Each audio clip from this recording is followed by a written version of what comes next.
मिल साहब, वो हमें आपसे कुछ बात करनी थी। हाँ बोलो। मिल साहब, एक बार हमारे फोन को देखिए ना। लगता है ये खराब हो गया है। हम जब भी किसी को फोन करते हैं तो सबको फोन लग जाता है, लेकिन जब भी हम अपनी मेहरारू को फोन करते हैं तो फोन ही नहीं लगता। टू टू होता है और कट जाता है। आप देखिए ना, एक बार इसको क्या हो गया है। हाँ मैं देख लेती हूँ। वैसे क्या नाम है तुम्हारी मेहरारू का? हमारी मेहरारू का हमारी मेहरारू का दीप्ति नाम है।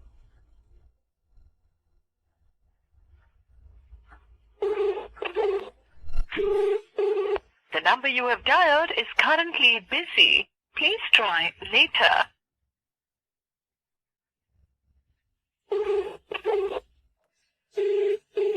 The number you have dialed is currently busy.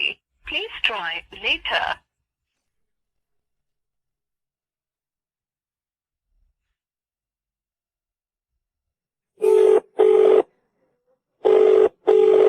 मुझे लगता है तुम्हारे फोन में ना कोई दिक्कत आ रही है। और मुझे ना फोन की इतनी ज्यादा समझ नहीं है। मैं ना अपने हस्बैंड को दिखाती हूँ, वो मुझे बता देंगे। तुम यहीं रुको, मैं अभी आती हूँ, ठीक है? जी ठीक है मिल साहब, हम आपका यहीं इंतजार करेंगे। ठीक है।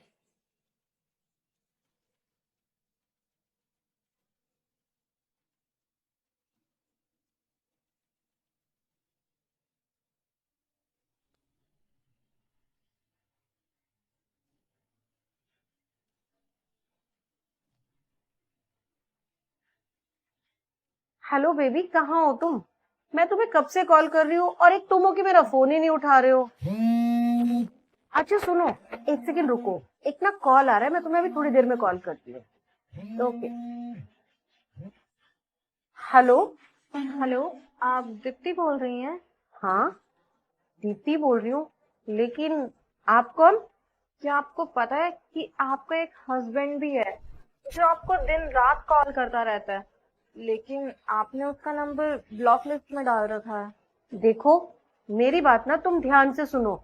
मेरा ऑलरेडी बॉयफ्रेंड है, तो मुझे परेशान करने की जरूरत नहीं है। ओ अच्छा, आपने बॉयफ्रेंड भी बना रखा है। मुझे नहीं लगता कि इन सब के बारे में सन्नी को कुछ पता भी होगा, क्योंकि वो बहुत भोला है ना। पर कोई बात नहीं, आप चिंता मत कीजिए। मैं उसे बता दूंगी कि उसकी वाइफ ने शहर में जाके एक बहुत अच्छा सा बॉयफ्रेंड बना लिया है, और यहाँ तक कि वो उसके साथ बहुत खुश है। तभी उसने आपका नंबर ब्लॉक कर दिया है। और वैसे भी अब तुम्हें सनी जैसे लड़के क्यों ही पसंद आएंगे? गांव में जो रहता है वो भोला भाला सा और निहायत ही शरीफ है बेचारा। तुम तो वैसे भी शहर में रहने लगी हो, तो वहाँ का कल्चर फॉलो करोगी, मॉडर्न हो गई होगी काफी। तभी तो तुमने वहां जाकर अपनी सोसाइटी का एक मॉडर्न सा बॉयफ्रेंड बना लिया और सन्नी का नंबर ब्लॉक लिस्ट में डालकर अपने बॉयफ्रेंड से प्यार भरी बातें कर रही है ना। और अब मैं सनी को जाके सब कुछ बता दूंगी। जो भी तुम्हारे बीच प्रॉब्लम्स चल रही हैं वो सब सॉर्ट हो जाएंगी, और तुम्हें परेशान होने की बिल्कुल भी जरूरत नहीं है। वैसे तुमने जो किया है ना, बिल्कुल ठीक किया है। ऐसा ही करना चाहिए। अपनी सोचनी चाहिए, अपने घर वालों की और किसी और की सोचने की जरूरत ही नहीं है। हमेशा अपनी लाइफ अपने हिसाब से ही जीनी चाहिए। वैसे तुम्हें पता है, मैं भी सोच रही हूँ क्यों ना मैं अपने पति को डाइवोर्स दे देती हूँ। वो क्या है ना, मेरे पति मुझे बिल्कुल टाइम नहीं देते। अब वो काम में 24 घंटे इतने ज्यादा बिजी रहते हैं, इतने बिजी रहते हैं कि उन्हें वक्त ही नहीं मिलता हमसे बात करने का। बताओ, वो घर से इतनी दूर बाहर शहर में रहते हैं, वहां सारा सारा दिन काम करते हैं, पैसे जोड़ते हैं और फिर घर पे भेजते हैं ताकि घर का सारा खर्चा चल सके, ताकि मैं खुश रह सकूं, उनके घर वाले खुश रह सके। लेकिन वो तो बेवकूफ है ना, जो अपने बारे में ना सोचकर अपने परिवार के बारे में सोच रहे हैं और दिन रात इतनी मेहनत कर रहे हैं। और मैं भी बेवकूफ हूँ जो दिन रात घर बैठकर उनका इंतजार करती रहती हूँ कि वो कब आएंगे, कब मुझसे मिलेंगे। मुझे ना उन्हें छोड़कर कोई अच्छा सा बॉयफ्रेंड बना लेना चाहिए, है ना। मेरी लाइफ मेरी मर्जी, अपने हिसाब से जीनी चाहिए। अगर मैं अपने बारे में नहीं सोचूंगी तो फिर कौन सोचेगा? तुम ना बिल्कुल सही हो। मुझे भी ना बिल्कुल तुम्हारे जैसा ही करना चाहिए। मैं सोच रही हूँ क्यों ना अभी सनी को जाके ना सब कुछ बता देती हूँ। तो ज्यादा से ज्यादा क्या होगा, 2-4 दिन तक खाना नहीं खाएगा या फिर डिप्रेशन में चला जाएगा, लेकिन एटलीस्ट एक टाइम के बाद उसकी लाइफ सॉर्ट तो हो जाएगी।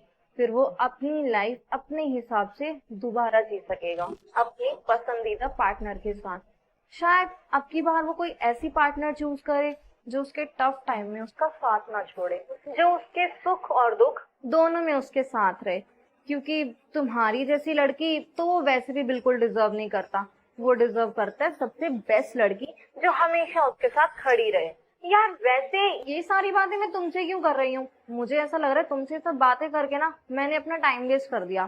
खैर छोड़ो, मैं एक काम करती हूँ, अभी जाकर सन्नी को सब कुछ बता देती हूँ और तुम्हारी ये प्रॉब्लम ना बिल्कुल सॉर्ट कर देती हूँ। तो तुम बिल्कुल चिंता मत करो, तुम अपनी लाइफ अपने तरीके से अच्छे से एंजॉय करो। बाय।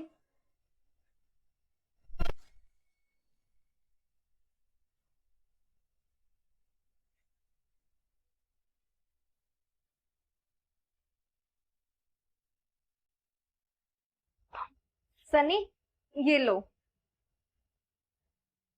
तुम्हारा फोन ठीक हो गया।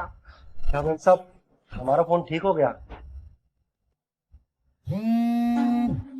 मेम साहब, हमारी मेहरारू का फोन आ रहा है। तो ठीक है, तुम कर लो अपनी मेहरारू से बात। ठीक है मेम साहब, हम घर का काम थोड़ी देर में कर लें, अपनी मेहरारू से बात कर लें। हाँ हाँ, कोई बात नहीं, तुम आराम से उनसे बात करो, ठीक है? ठीक है मेम साहब। अच्छा सुनो, मुझे ना जरूरी काम से मार्केट जाना है, तो मैं थोड़ी देर में आती हूँ। इतने में तुम बात करके फिर काम कर लेना। जी।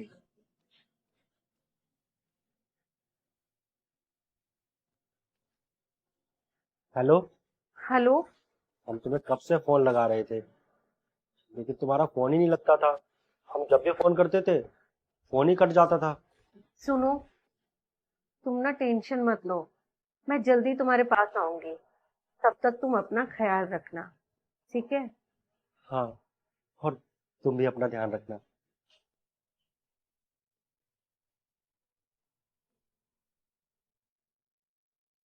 Baby I love you so much. मुझे ना बहुत मजा आता है तुम्हारे साथ। क्या हो रहा है यहाँ पे? कौन है पर्दे के पीछे? पर्दे के पीछे? पर्दे के पीछे कोई भी नहीं है। और तुम इतनी जल्दी कैसे आ गए? बाहर निकालो उसे। बोला ना कोई भी नहीं है पर्दे के पीछे।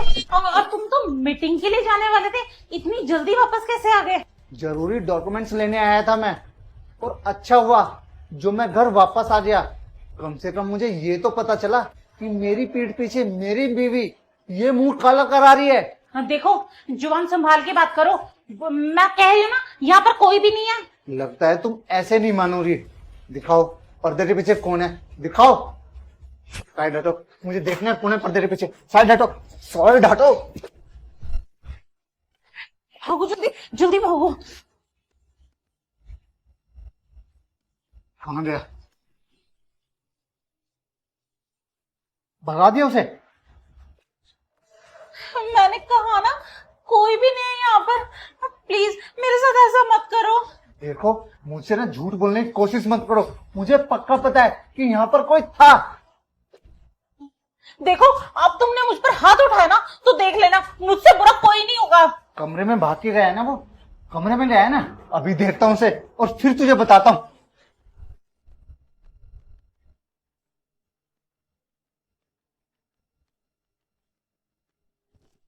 देखो, आगे मत आना। ये ना मेरी फ्रेंड है और ये एक लड़की है। अच्छा, लड़की है ये? तुमने मुझे बेवकूफ समझ रखा है क्या? अरे शिवम, मैं सच बोल रही हूँ, ये लड़की ही है। अच्छा, लड़की है ये? जरा मुझे भी तो दिखाओ, कौन सी लड़की है ये? दूर रहो इसे, हाथ मत लगाओ इसे। देखो, मैं ना तुम्हें लास्ट वार्निंग दे रहा हूँ, चुपचाप मुझे बता दो कि ये कौन है, वरना मैं तुम्हें बताती हूँ। ये ना मेरा बॉयफ्रेंड है। और तुम्हारे ऑफिस जाने के बाद ये रोज मुझसे मिलने आता है। क्या? इतना बड़ा धोखा? तुमने मेरी पीठ के पीछे बॉयफ्रेंड बना रखा है, अफेयर चला रखा है। इसकी तो रुको, इसे ना हाथ मत लगाना। मैं ना बहुत प्यार करती हूँ इसे। और तुमने मुझ पर तो हाथ उठा लिया, लेकिन अगर इस पर हाथ उठाया ना तो देख लेना मुझसे बुरा कोई नहीं होगा। इसे कुछ हो गया ना, मैं तुम्हें छोड़ूंगी नहीं। एक तो गलती करती हो, ऊपर से अकड़ दिखाती हो। अब तो सच में मैं इसे छोड़ूंगा नहीं। दूर रहो इससे। क्या गलत किया मैंने? रोज तो तुम ऑफिस चले जाते हो, तुम्हारे पास टाइम ही कहाँ होता है मेरे लिए? अगर मैंने इसे बुला लिया तो क्या गलत किया? ये सब बोलने से पहले ना तुम्हें मर जाना चाहिए। अरे मैं ऑफिस जाता हूँ, पैसा कमाता हूँ, इतनी मेहनत करता हूँ, किसके लिए? तुम्हारे लिए, ताकि तुम्हें खुश रख सकूं, तुम्हें किसी चीज की कमी ना होने दूं। और तुमने मेरी पीठ के पीछे बॉयफ्रेंड बना रखा है, मुझे धोखा दे रही हो। आज तो ये मरेगा मेरे हाथों से। शिवम, मैंने इसे बहुत प्यार करती हूँ और बहुत ही जल्द हम शादी भी करने वाले हैं। तुम ना निकल जाओ यहाँ से। तुम इसके लिए मुझे कमरे से बाहर निकाल रही हो। आज ये मर के रहेगा, मारूंगा मैं इसे। मत मारो इसे, प्लीज मत मारो। अरे अरे जीजू, मैं प्रैंक कर रहा था जीजू मैं।